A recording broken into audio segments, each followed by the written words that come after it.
You may be wondering, why do URLs look like a bunch of gibberish? Well, unlike that A+ essay you did in school, URLs take you places, albeit digitally.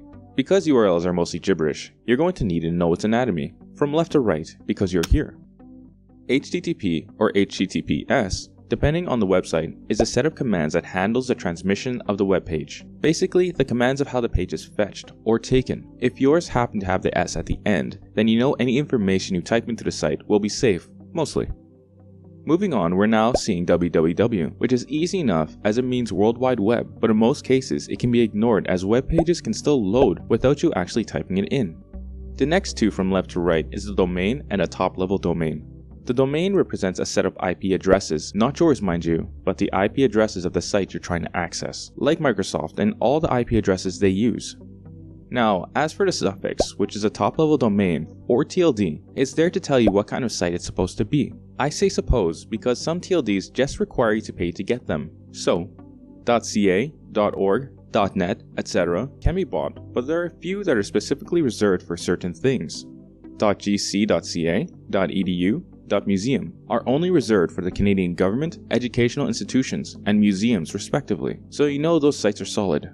That's basically the basics. What do the rest of the gibberish mean now? Well, this is where the gibberish mainly lies, after the TLD.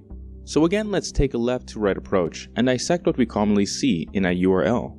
After the TLD, we see the common slash, or slash for short. Apparently, it has a lot more uses than we would normally think, like using it in linguistic translation for instance. Click that card up there, it's actually pretty interesting. But I digress, which I do a lot. Look forward to that, by the way.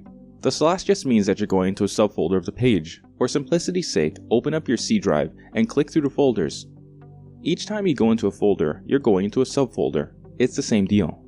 The question mark sometimes appears with search and query, but not always, and it means you've entered a query, or something you want to find via search. The next part of that will show what you've entered. The spaces will be replaced with a symbol. Usually it'll be a plus, minus, or underscore, which represents the space.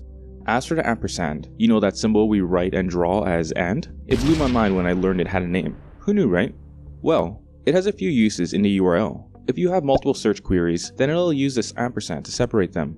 Another use is it relays information about things like which browser you're using, what language your search is in, if you've been referred from another page, and things like that.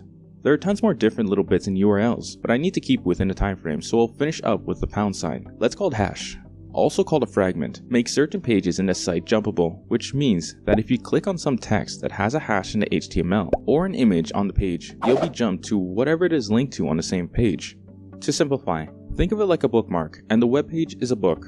Instead of opening up the book and slowly making your way through it to find a page you left off on, you instead open the book at the bookmark, jumping quickly to where you need to go. So like I said, there are tons more things that I'd love to tell you about, but I'm certain I'm running out of time. So let me know in the comments if you want to know more. Like or dislike, subscribe, don't forget to click that bell icon, and I'll see you all in the next 2 weeks.